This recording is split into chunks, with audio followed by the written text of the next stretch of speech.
Assalamualaikum warahmatullahi wabarakatuh. Bapak Ibu, sahabat sadar Allah, kita lanjutkan pembahasan kita dari buku Mindfulness Zikir Nafas yang ditulis oleh Bapak Setio Purwanto. Kali ini kita membahas subbab K dari bab 3. Seberapa lama menjalankan mindfulness zikir nafas? Menjalankan zikir nafas tidak ada aturan yang mengikat seberapa lama duduk dan berzikir nafas. Kalaupun ada, maka aturan tersebut hanya sekedar saran saja. Jika kita berlatih mindfulness zikir nafas dalam sekali duduk atau dalam satu kali latihan, waktu yang disarankan kurang lebih waktu 30 menit. Selama 30 menit, kita diam seperti patung dan terus-menerus berzikir, menyebut hu ketika nafas masuk dan menyebut Allah ketika nafas keluar. Selama 30 menit ini, kita cukup sebagai saksi bahwa setiap nafas hati menyebut hu dan Allah, dan menerima atas apa yang Allah berbuat dalam diri kita, baik itu sensasi tubuh, pikiran, atau emosi. Jadi waktu 30 menit dalam duduk berzikir nafas itu bukan waktu yang harus, ya. Jadi itu hanya anjuran, hanya saran yang kita pakai sebagai standar dalam berlatih. Kurang dari 30 menit boleh? Ya boleh. Lebih ya boleh. Ya. Jadi kurang juga boleh, lebih juga boleh, tidak apa-apa. Hanya standar kita latihan itu 30 menit. Selama 30 menit latihan, kita akan mengalami banyak hal yang terjadi di pikiran dan perasaan, serta mengalami sensasi-sensasi pada tubuh kita. Pikiran kita akan berlari-lari atau melayang-layang kemana-mana.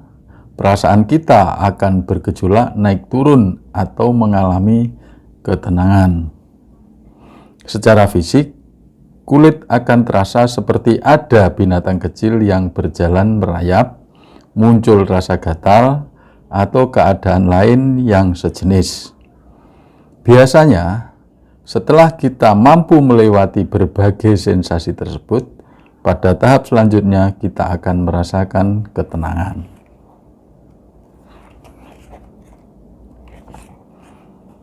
Pikiran seperti berhenti, perasaan seperti merasakan efek tenang yang sama sekali tidak merasakan sesuatu apapun. Dan jika sensasi tenang ini pun mampu kita lewati dan kita terus ke Allah, maka kita akan mengalami keadaan yang sangat sulit untuk diuraikan dan dijelaskan. Ya, sensasi itu ya kayak gitu, sensasi jasad itu menyangkut jasad kita, ya gatal-gatal, sakit, ada serangga seperti serangga yang merambat-rambat, atau kadang seperti ada serangga masuk ke telinga, kuping berdengung, dan lain-lain. Pikiran kemana-mana, perasaan bergejolak, yaitu sensasi-sensasi yang biasanya muncul.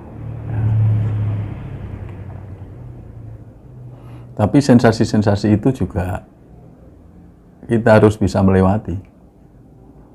Nah, setelah kita melewati sensasi-sensasi itu, maka sensasi-sensasi itu tidak ada lagi, ya, yang ada ketenangan. Nah, dari ketenangan itu kalau kita terus meluncur ke Allah, kita akan melewati ketenangan itu menuju pada situasi yang ya sulit dijelaskan, sebenarnya sulit sekali dijelaskan. Biasanya kita hanya menggambarkan sebagai apa ya? Kita gambarkan hanya berupa gambaran-gambaran saja. Ya. hanya berupa analogi-analogi saja yang sebenarnya juga tidak pas persis seperti itu. Terutama ini pada level 3 ya, pada kondisi fana dan sibgoh itu sulit sekali dijelaskan. Ada satu hal yang pasti dalam latihan zikir nafas, bahwa semua sensasi itu tidak mutlak dan tidak bisa ditentukan atau disamakan untuk tiap-tiap orang. Bahkan dalam setiap latihan, waktu yang berbeda akan memiliki sensasi yang berbeda. Antara latihan hari ini dan latihan hari berikutnya sangat mungkin berbeda. Sensasi lain adalah munculnya godaan yang sangat berat, munculnya rasa bosan atau rasa ingin segera menyudahi latihan. Tidak jarang pula muncul rasa ketakutan terhadap sensasi-sensasi yang muncul saat latihan. Banyak ya. Macam-macam sensasi itu banyak. Tapi namanya sensasi, semua sensasi itu godaan. Godaan, kalau kita tergoda ya kita akan ikut sensasi itu. Misalnya saja yang kita sering tergoda itu ketenangan. Pada saat kita tenang, kita anggap kita sudah sampai, padahal belum. Kita harus terus melewati ketenangan itu. Karena ketenangan itu bukan Allah. Ya. Tujuan kita ke Allah. Hal penting yang perlu diingat, bahwa berzikir nafas bukan masalah waktu. Hal yang justru utama dan penting adalah masalah keikhlasan kita dalam menjalankan zikir nafas. Kita bisa berzikir nafas hanya selama 20 menit saja. Tapi dengan kualitas yang sangat mendalam dan disertai sikap menerima dan keikhlasan. Meskipun dilakukan secara singkat, namun hal ini lebih baik daripada berzikir nafas selama 30 menit tetapi masih disertai sikap terpaksa dan masih belum bisa menerima apapun yang terjadi pada pikiran dan perasaan kita. Jadi sangat penting untuk memahami bahwa berzikir nafas harus tanpa ego keinginan diri dan harus bisa melepaskan semua keinginan yang bersumber dari hawa nafsu yang menginginkan ini dan itu selama menjalankan zikir nafas. Jadi sebenarnya yang terpenting itu bukan waktu ya, bukan lama tidaknya kita berzikir nafas. Tapi yang terpenting itu silatun kita ke Allah. Kalau dalam 10-20 menit kita bisa silatun, maka itu lebih baik daripada kita 30 menit atau bahkan 1 jam yang masih berkutat pada sensasi-sensasi itu. Jadi waktu relatif. Bisa jadi kita mengalami beberapa jam.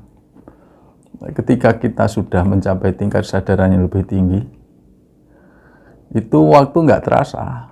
Ya. Tahu-tahu setelah turun, selesai zikir nafas, lu sudah 2 jam, lu sudah 3 jam, dan seterusnya. Ini bisa terjadi. Ya. Kita tahu 2 jam, 3 jam itu setelah selesai zikir nafas. Pada saat kita berzikir nafas, kita rasanya hanya sebentar, ya. Hanya sangat sebentar. Tahu-tahu kok sudah beberapa jam. Jadi waktu itu sangat relatif. Namun memang untuk awal-awal latihan ya kita pakai yang standar lah. Ya, standar waktu 30 menit. Ya. Kalau sudah terbiasa standar waktu itu bisa diabaikan ya, karena kita sudah bisa silatun, sudah fana, sudah sibgoh. Ya, kita ngikuti aja, kalau sudah waktunya turun ya turun, kalau belum ya belum, gitu aja. Demikian Bapak Ibu bahasan kali ini. Kalau ada yang belum jelas silahkan ditanyakan. Berikut pada video berikutnya kita akan membahas subbab yang L. Jika tidak ada sensasi menjalankan mindfulness zikir nafas. Terima kasih, semoga video ini bermanfaat. Assalamualaikum warahmatullahi wabarakatuh.